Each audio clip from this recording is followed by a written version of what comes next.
dès son origine que les terrains de Vila Nova de Famalicão sont convoités grâce à sa fertilité et à son excellente localisation, ce qui fait de ce territoire un important centre de communication, générant de la richesse et la promotion de la culture.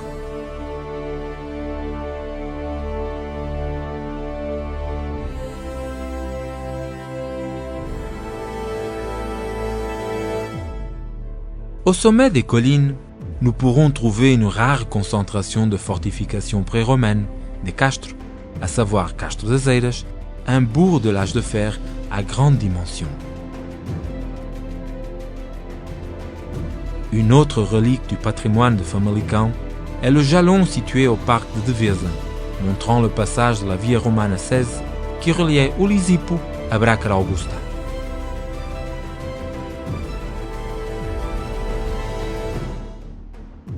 Les indices de la présence d'anciennes voies de communication romaines et médiévales sont abondants dans la commune.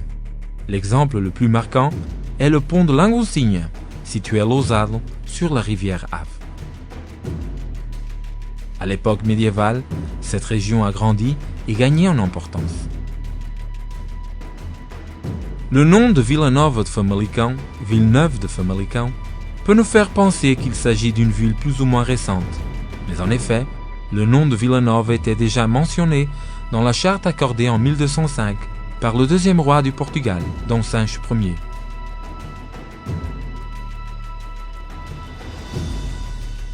Parmi les édifices de l'architecture romane dans la commune figurent l'église de Santiago de Antas et l'église de Santa Maria de Hermoso. Le monastère de Santa Maria de Oliveira a été assez important pendant le Moyen Âge, ce qui lui a permis d'acquérir des terrains dans plusieurs villes voisines.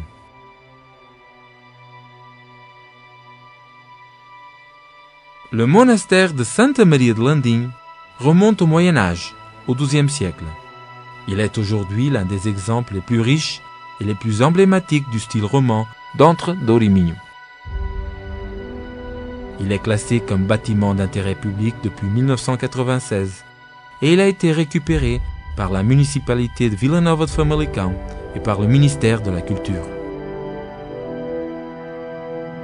Pendant l'année, à côté du monastère, les visiteurs peuvent s'amuser aux foires médiévales, se délicier au festival de sucreries des couvents, regarder des représentations théâtrales et des animations, telles que les acrobaties, la danse du ventre, des jeux, parmi d'autres. La place Dona Maria II, au cœur de la ville, a également été le lieu de réalisation d'une foire médiévale, pour célébrer cette époque de grande importance dans l'histoire de Vila Nova. La commune a commencé à augmenter à partir du XVIe siècle, créant un ensemble de demeures seigneuriales, en particulier dans la vallée de la rivière Este, et certaines ont été transformées en maisons d'hôtes et gîtes. Les exemples sont Quinta de Pindela, Quinta da Costa et Quinta do Louro. Un autre lieu intéressant et de grande beauté est la Quinta de Boamense, au village de Cabeçudos, où Alberto Sampaio, historien et écrivain, figure de proue de la génération de 70, a vécu. La municipalité de Vila Nova de Famalicão a été officiellement créée en 1835 sous le règne de la reine Dona Maria II et la ville a été officiellement transformée en grande ville en 1841. Avec l'ouverture de la route Braga-Porto en 1851, Vila Nova de Famalicão est entrée dans un deuxième moment de grande croissance, où la construction de bâtiments publics et privés de luxe s'est déroulée. Pendant cette période, Famalicão est devenu l'un des berceaux de la révolution industrielle au Portugal, en particulier dans l'industrie textile, secteur où la commune aujourd'hui continue à jouer un rôle de grande importance à l'échelle nationale. Les mémoires de cette époque sont conservées et accessibles au public au musée de l'industrie textile du bassin de la rivière Ave. Vila Nova de Famalicão est devenue également célèbre au domaine de la production d'horloges grâce à Boa Reguladora, la première usine de fabrication d'horloges dans la péninsule ibérique. Un autre facteur important au développement économique de la commune a été le fait que Vila Nova de Famalicão constitue un carrefour de plusieurs chemins. Cet héritage est bien présent au centre-musée de Lousado, une partie du musée national ferroviaire et qui constitue une référence dans l'histoire des chemins de fer au Portugal. L'augmentation de la richesse de la région à partir du XIXe siècle a également stimulé la production culturelle. C'est la région de Camilo Castelo Branco, figure majeure de la culture portugaise. C'est à São Miguel de Cede que le romancier a écrit quelques-unes des plus belles pages de la littérature portugaise. Et c'est là que ses souvenirs sont gardés, à la maison-musée de Camilo, un centre référence de culture.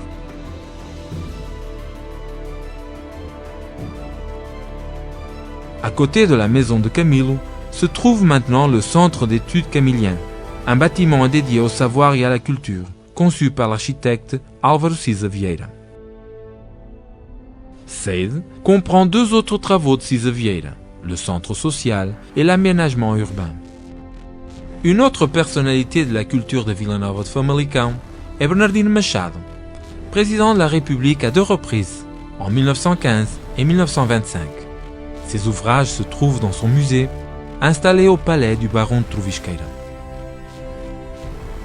Au XXe siècle, la commune a maintenu sa forte dynamique de croissance économique et d'activité culturelle. En ville, on peut découvrir plusieurs bâtiments d'architecture moderne. Le bâtiment de l'hôtel de ville, conçu par l'architecte Januário Godinho, a été inauguré en 1961 et sa tour est un point de repère dans la ville. Près de l'hôtel de ville, nous trouvons l'édifice de l'université Lusíada, qui, avec l'école supérieure de santé de la vallée de Lave, font de Vila Nova de Famalicão un centre de référence dans la production de connaissances à une échelle nationale.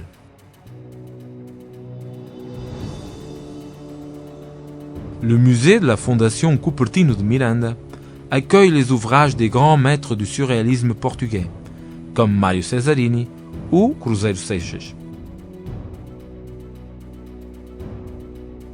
La Maison des Arts est un lieu de référence au panorama culturel et artistique national. Inaugurée en 2001, elle est connue par son dynamisme et sa programmation éclectique et contemporaine qui lui donnent un caractère d'exception. La Maison des Arts est également associée à la présentation de spectacles et de concerts en plein air, au nouvel amphithéâtre situé au parc de Devesa, un scénario unique et innovateur dans la région. Inauguré en septembre 2012, le parc de Devesa est déjà considéré un véritable oasis et poumon vert qui occupe 27 hectares du centre-ville, offrant un large éventail d'activités. Mis en valeur par le vaste réseau de pistes ainsi que par l'ampleur de ses espaces verts, ce domaine de sport, loisirs et culture permet la réalisation de nombreuses activités de plein air. Le passé du parc n'a pas été oublié et les bâtiments qui faisaient partie de la maison de Vilar ont été récupérés et transformés en installations et services, tels que la maison du territoire, le centre d'études et d'activités de l'environnement, le centre archéologique et la cafétéria.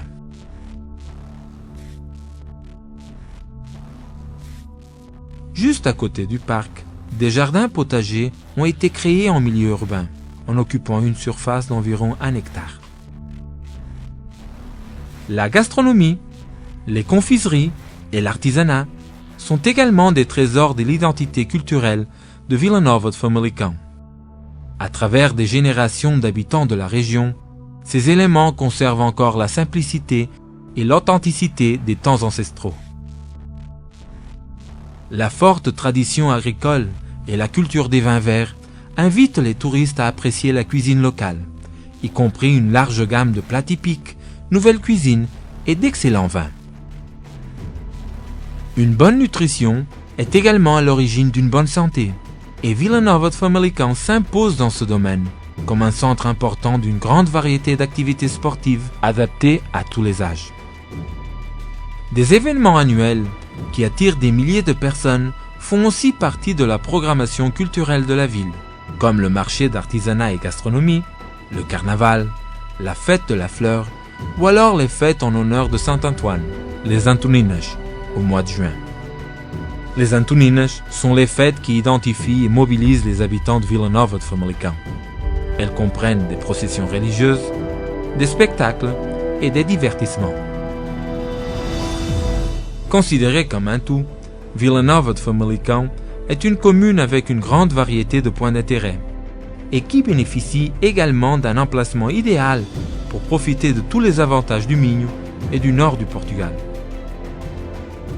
L'énergie de ce peuple entreprenant est contagieuse et attire de plus en plus de touristes, fascinés de découvrir une commune qui harmonise ses racines historiques profondes avec un esprit ouvert et moderne, tenant les yeux sur l'avenir.